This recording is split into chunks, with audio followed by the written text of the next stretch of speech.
Let's get into it. Hello everyone, welcome back to another one of my videos. Today I'm going to be doing a get ready with me. Clearly, I am not ready. I'm going to be showing you my makeup routine. Does anyone care? No.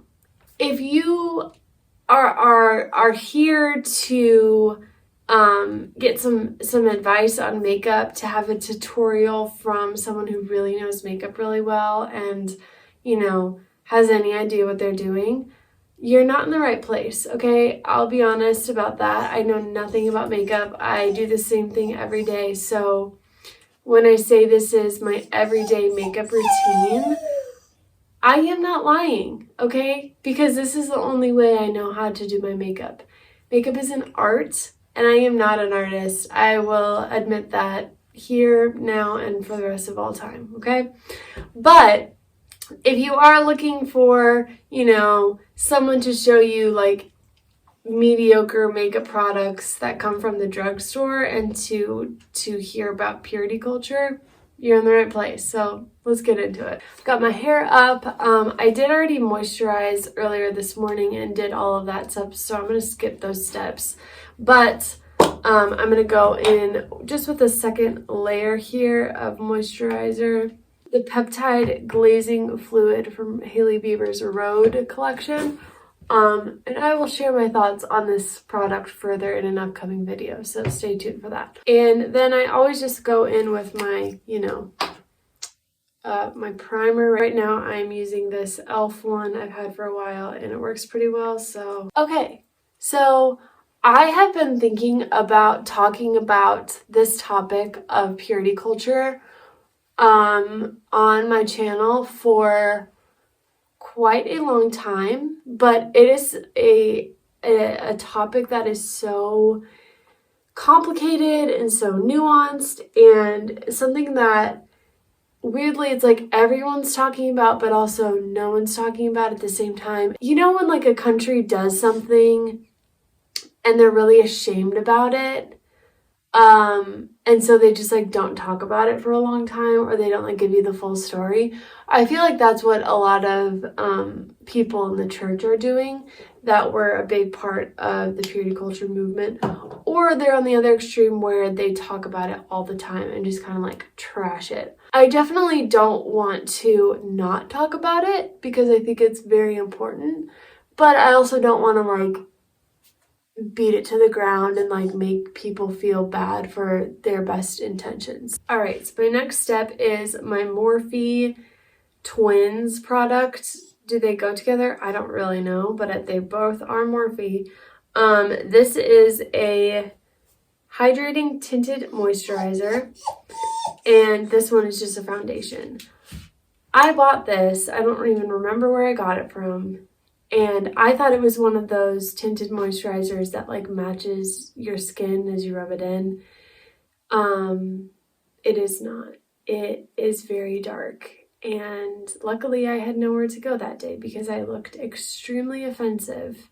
So I immediately took it off. I use it kind of like as a face tanner. And I'm still kind of learning how to do it, to be honest, because sometimes it's a bit much. And I look a little too dark for my neck. Look how dark that is. Can you imagine? All over my face. Oh my gosh, that was a bad day. I'm just gonna mix it on my beauty blender here with my foundation. If you grew up in the church and are about my age, maybe a little bit older, even a few years younger than me, you know exactly what I mean by purity culture. But if you did not, it might be a little foreign to you, but basically purity culture was this like wave that just swept through young Christian people, especially like teenagers and young adults. That was just this like humongous emphasis on purity and staying pure, and it was just like everywhere. Like I remember people having Bibles that had something about being pure, and like it was all over everything. Purity was like the epitome of, if you were a young person in the 2000s and you were trying to be a good Christian, you were living a pure life. Like you had, your purity ring and all that kind of stuff was huge during this time. And I definitely want to preface this by saying that I'm going to be sharing my experience with it. I cannot speak to like the grander effects of it, but when I'm speaking about my experience, I definitely do not want to imply that the way that I was raised by my family definitely was flawed. I had the best parents that taught me and raised me so well, and I am definitely not like coming down on them or criticizing their efforts by any means. And I am also not doing that about the church that I was raised in as well. But there are some things that looking back, I see as a bit alarming that I didn't recognize, at the time. Next up, I'm going to come in with my concealer. This again is e.l.f. 16-hour Camo Concealer Matte Finish. And I just use it, around my eyes as kind of an eye brightener. And then on my cheeks to kind of, blur out the acne that I have on my cheeks. And a little bit on my nose as well. When I think about my own experience with purity culture, I definitely remember specific talks and messages that I heard about the importance of purity and why we should keep ourselves pure until marriage. And again, it's this like this mysteria about sex that's just like, oh, sex is off limits until you're married and then it's amazing.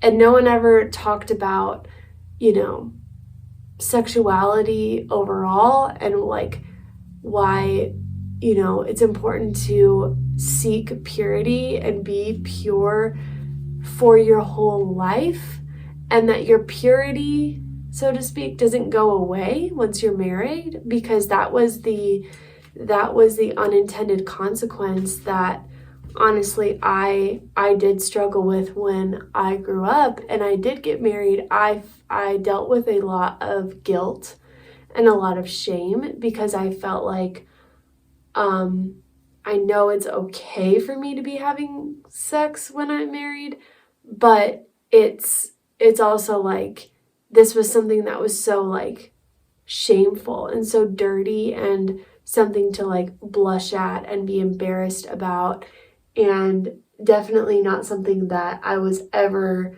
supposed to even think about, let alone do. And so for me, it was very difficult to flip that switch in my mind from, you're not supposed to be having sex or thinking about sex or anything, and now you're married and you're supposed to be doing it, and you're supposed to be doing it a lot, and you're supposed to be having children. Wait, what? I had a really hard time with that. And honestly, the last several years I've spent kind of unpacking the unintended consequences of that in my own life. It was so complicated for me. I was like, wait, I don't think I'm supposed to be doing this. I know I'm supposed to be doing that, but I don't feel like I'm supposed to be doing it, because I cannot flip the switch in my brain of this is good and this is okay and I should be doing this. It was still very much on the don't talk about it, don't do it kind of setting in my mind. All right, now my concealer is done. e.l.f., hit me up. I'm using your stuff, okay? But this is just a pressed powder that I use, and obviously my e.l.f. brush that I'm going to use to do it. When I really started to, identify like this is an issue for me, this is a problem that I have about sex, and this is like the stigma that I have around sex, and I don't want to feel that way about sex, was really the beginning. And if I'm being completely honest and transparent here, is something I still do struggle with. I'm definitely not out of the woods, but it is something that, I had to look back at my own relationship with sex and how I viewed it for so many years. And for me, that did start when I was younger and being raised in this type of purity culture where I was expected to remain pure, and there was a lot of shame. It was almost like if you found out that, someone had not even had sex, but had done something physical, dare I say even like kissed someone that they weren't committed to, it was like, oh, it's a slippery slope, next thing you know, you're gonna be in bed with the guy. And it was like, wait, what? Next, I'm going in with my bronzer. Unfortunately, a few weeks ago, I did drop this and it shattered into a million pieces. Am I the only one that this happens to? But this is just CoverGirl. I've had this forever, pigment bronzer. And I will use it until it is gone, even though every time I open it, it spills slightly all over the place. Coming in hot. And I just kind of like bronze the outline of my face, around my nose, jawline, stuff like that. Honestly, the first time I remember even like hearing anything about purity or like, sex at all was when I was at summer camp, which I only went to summer camp, I think, until I was like in 6th grade, 5th grade, maybe even. So I was pretty young. And this pastor, whoever it was at this camp, was talking about sex. I cannot say that that was the point of his message, but he definitely talked about it for a while. And he brought up, I just remember him saying, sex is awesome. And obviously we were like a bunch of 4th graders and we're like, oh my gosh, so embarrassing. It was like, sex is awesome, but only in marriage, or like it's only for the context of marriage or something like that. Why he was talking to 4th and 5th graders about sex, I cannot tell you. But I do remember thinking, then why are you telling us this? And that was always my question and my problem, I guess, with the whole purity culture thing. Was it was like, sex is not to be explored, not to be thought about, nothing until you're married, and then it's great. I've really come to realize that that you don't lose purity once you get married. It doesn't turn into something else. But that's how we treated it. That's how it was described to us, that in order to be pure, you had to be abstinent, and that was it. Stay as far away from all sexual things as possible. I do agree with the sentiment that yes, sex is reserved for marriage, but I strongly disagree with the idea, whether it was intended or unintentional, that sex is bad, or that sex is dirty, or it's something to be ashamed of. I'm just gonna blend all of this in together with my powder brush. I don't mean to belittle the problem, or that it's like, oh, it's not that big of a deal. I don't mean that by any means. Okay, next up, I'm coming in with my blush. Again, I've had this blush for probably, 3 years, and I probably will have it for another, 10. And I'm just gonna go in a little bit on the outside here with this lightest pink one here. Another issue that I've really found to be true in my own life about sex was that we treated God kind of like a genie. Like, okay, God, if I do all these things right, if I remain pure, if I don't have sex with my husband and he's remaining pure as well, then you are going to reward us with a really simple and really great sex life where everything is really good and it's blessed and there's no complications.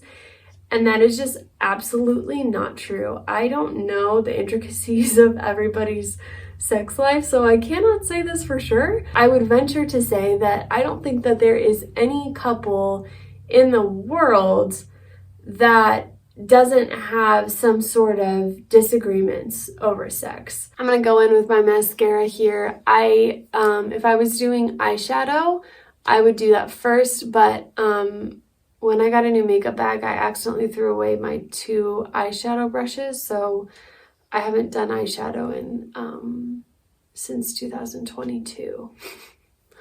Probably July of 2022, honestly. But first, Celsius. Trying really hard not to leave my mouth open while I'm doing this, because that is not attractive. I don't even remember what I was saying. I don't want to come across as I disagree with the basics or the foundations of purity culture, but I strongly disagree with how it was communicated and honestly how it was taught. Again, I remember just having experiences where it wasn't even about sex, but everything was like a slippery slope. Like, this is where the whole modesty thing comes in, because if you don't dress modestly, then boys are going to see your shoulders and they're going to be thinking about sex, and that's going to keep them from being pure. It wasn't that like blunt, but that was the sentiment. And I do remember being pulled aside a couple of times for things that I was like, I don't think that that's my fault. I don't think that it's my fault that this creepy guy came up and talked to me, because when I bent over, my lower back showed a tiny bit. I think that says more about him than it does about me. Next, you already know Elf. This is just this is the eyebrow thing. This might be my old one that doesn't have any left in it. Cannot tell. And obviously, I just use this on my eyebrows. This is the shade Brunette, because that's what I am. I don't like my eyebrows. They don't know they're on the same face, so they just do their own thing. Anyway, if I could go back in time and talk to little me, I would tell her to challenge every conversation, every message, every book she reads about purity. And honestly, that would be my advice to my younger self in all areas. Never take anything at face value, unless it is the Bible. But challenge everything. And does this even make sense? Is this even true? Is this something that's going to be beneficial? And just think through it yourself, because, and like I said, I don't think that it was ever intended for bad. I know it was never intended for harm, but it did do harm. And I wish that I had really identified kind of those things that were alarming, that in the back of my head I was like, wait, what? I was kind of confused a lot of the time, but I was too timid to ever actually vocalize those alarm bells and to really ever say anything. And I would tell myself, say something, ask questions. See what I mean? These are 2 different eyebrows. Okay, lastly, I'm gonna go in with a little bit of lip color. Honestly, I just use chapstick most of the time, and for some reason, my lips in the winter, I could just get like really pale, I guess just like the rest of my skin. So I just do a little bit of like lip tint color to add a little color to myself. So that's just what I'm gonna do now. Going in with my Burt's Bees chapstick. And if I just use this, my lips are like white. Like, did they just disappear? What is going on? What should I do? Physicians Formula Tinted Lip Treatment. Organic wear. And it's just a little like reddish tint, and I just kind of, dab it on. All right, there we go. Alright, thank you guys so much for watching. I hope you liked this little get ready with me video. Sorry about Kershaw whining in the background the whole time. She's very needy. And just for listening to my thoughts on purity culture and the effects of it and things like that. I hope it made sense. It's definitely still something that I am unpacking, that I am trying to understand myself. And so I would love to hear your thoughts on it. So if you want to comment down below. So yeah, thank you again so much for watching.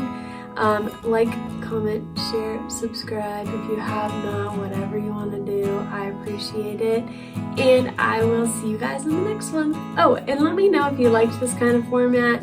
I love watching get ready with me videos while people just like talk about random things. So if you like this, let me know, and I will see you guys in the next one.